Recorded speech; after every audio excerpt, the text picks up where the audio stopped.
Hi dears, welcome back to Edufix academy. നിങ്ങളുടെ fresh admission ഇതുവരെ confirm ആയിട്ടില്ലേ? അത്തരം സ്റ്റുഡൻസിനുള്ളതാണ് ഈ വീഡിയോ. നമുക്ക് കഴിഞ്ഞ സെഷനിലൊക്കെ ഇഗ്നോയുടെ അഡ്മിഷൻ എടുത്തു കഴിഞ്ഞാൽ കൺഫർമേഷൻ ആവാൻ 1 വീക്ക് മുതൽ 1 മന്ത് വരെ നമുക്ക് സമയം ഉണ്ടായിരുന്നു. അതുപോലെ തന്നെ പ്രത്യേകം ചില കോഴ്സുകൾക്ക് MA ഇംഗ്ലീഷ് പോലെയുള്ള കോഴ്സുകൾക്കൊക്കെ അത് 1 മാസം, 1.5-2 മാസം വരെയൊക്കെ അത് മാക്സിമം 2 മാസം വരെയൊക്കെ അത് നീണ്ടുപോയിട്ടുണ്ടായിരുന്നു.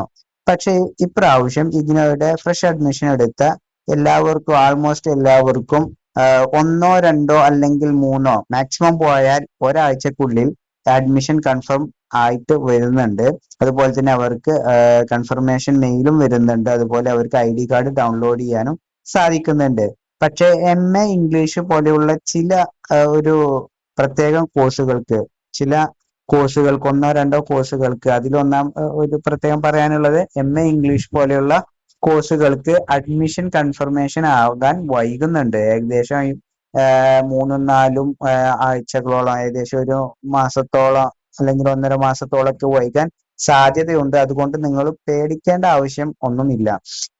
അതുപോലെ തന്നെ നിങ്ങൾ കൺഫർമേഷൻ മറ്റു കോഴ്സുകൾക്കും MA ഇംഗ്ലീഷിന് മാത്രമല്ല മറ്റു കോഴ്സുകൾക്കും കൺഫർമേഷൻ ആകാത്ത സ്റ്റുഡൻസ് ഉണ്ടെങ്കിൽ അവർ പേടിക്കേണ്ട ആവശ്യമൊന്നുമില്ല. അവർ ഇടയ്ക്കിടയ്ക്ക് മെയിൽ ചെക്ക് ചെയ്താൽ മാത്രം മതി. മെയിലിനകത്ത് നിങ്ങൾക്ക് ഇഗ്നോ യൂണിവേഴ്സിറ്റിയുടെ ഒഫീഷ്യൽ മെയിൽ ഐഡിയിൽ നിന്നും വല്ല മെയിലും വന്നിട്ടുണ്ടോ, ഡിസ്ക്രിപ്പൻസി പോലെയുള്ള എന്തെങ്കിലും പ്രോബ്ലംസ് വന്നിട്ടുണ്ടോ എന്ന് ചെക്ക് ചെയ്യുക. ഡിസ്ക്രിപ്പൻസി വന്നിട്ടുണ്ട് എന്നുണ്ടെങ്കിൽ അത് ചിലപ്പോൾ നിങ്ങളുടെ നെയിമിങ്ങിന്റെ പ്രശ്നമോ, അതായത് നിങ്ങളുടെ ആധാർ IDയിലെ നെയിമോ, അതുപോലെ നിങ്ങളുടെ സ്കൂൾ സർട്ടിഫിക്കറ്റിലെ നെയിമോ, നിങ്ങൾ ടൈപ്പ് ചെയ്തിട്ടുള്ള നെയിമോ തമ്മിൽ സ്പെല്ലിംഗ് മിസ്റ്റേക്സ് ഒക്കെ ഉണ്ട് എന്നുണ്ടെങ്കിൽ നിങ്ങൾക്ക് കൺഫർമേഷൻ ആകാൻ വൈകുന്നതാണ്, ഡിസ്ക്രിപ്പൻസി വരുന്നതാണ്. അതുപോലെ തന്നെ നിങ്ങളുടെ എൻറോൾമെന്റ് നമ്പർ ടൈപ്പ് ചെയ്തതും അതുപോലെ തന്നെ നിങ്ങളുടെ സർട്ടിഫിക്കറ്റിലുള്ള എൻറോൾമെന്റ് നമ്പറും വ്യത്യസ്തമായിട്ടുണ്ടെങ്കിൽ അങ്ങനെ ഒരുപാട് കാര്യങ്ങൾ കൊണ്ട് ഡിസ്ക്രിപ്പൻസി വരാം. അപ്പോൾ അത് അഡ്മിഷൻ എടുക്കുന്ന സമയത്ത് നിങ്ങൾ പ്രത്യേകം ടൈപ്പ് ചെയ്യുന്ന സമയത്ത് പ്രത്യേകം ശ്രദ്ധിക്കണം. ഓരോ ഇൻഫർമേഷനും കറക്റ്റ് അല്ലേ, സ്പെല്ലിങ്സ്, അക്ഷരങ്ങളെല്ലാം കറക്റ്റ് അല്ലേ എന്നുള്ളത് 2-3 പ്രാവശ്യം ചെക്ക് ചെയ്തിട്ട് വേണം നിങ്ങൾ അഡ്മിഷൻ എടുക്കാൻ. അപ്പൊ എന്തെങ്കിലും ഡിസ്ക്രിപ്പൻസി വന്നിട്ടുണ്ട് എന്നുണ്ടെങ്കിൽ അതിൽ മെൻഷൻ ചെയ്തിട്ടുണ്ടാവും ഏത് സർട്ടിഫിക്കറ്റ് ആണ് അല്ലെങ്കിൽ ഏത് കാര്യമാണ് പ്രോബ്ലം ആയിട്ടുള്ളത് എന്നുള്ളത്. അത് നിങ്ങൾ എന്ത് ചെയ്യുക, ക്ലിയർ ചെയ്ത് സബ്മിറ്റ് ചെയ്ത് കൊടുത്താൽ മാത്രം മതി. അതിന് പ്രത്യേകം ഫീ അടയ്ക്കേണ്ടതോ മറ്റു ആവശ്യങ്ങളൊന്നുമില്ല.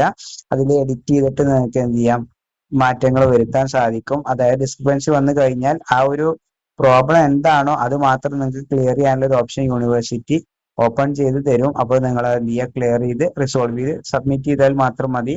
മറ്റുള്ള പ്രയാസങ്ങളോ പ്രശ്നങ്ങളോ ഒന്നും അഡ്മിഷന്റെ ഭാഗത്തുനിന്നും ഉണ്ടായില്ല. നിങ്ങൾക്ക് വൈകിയാലും അത് അഡ്മിഷൻ ആവുന്നതായിരിക്കും. MA ഇംഗ്ലീഷ് പോലെയുള്ള കോഴ്സുകൾക്ക് മാത്രമാണ് ഡിസ്ക്രിപ്പൻസി ഒന്നും ഇല്ലെങ്കിൽ കൂടിയിട്ടും വൈകുന്നത്. അപ്പോൾ അത് വൈകിയാലും കഴിഞ്ഞ പ്രാവശ്യം അതിന്റെ മുന്നത്തെ പ്രാവശ്യമൊക്കെ ഇതുപോലെ വൈകുന്നുണ്ട്, പക്ഷെ കൺഫർമേഷൻ ആകാറുമുണ്ട്.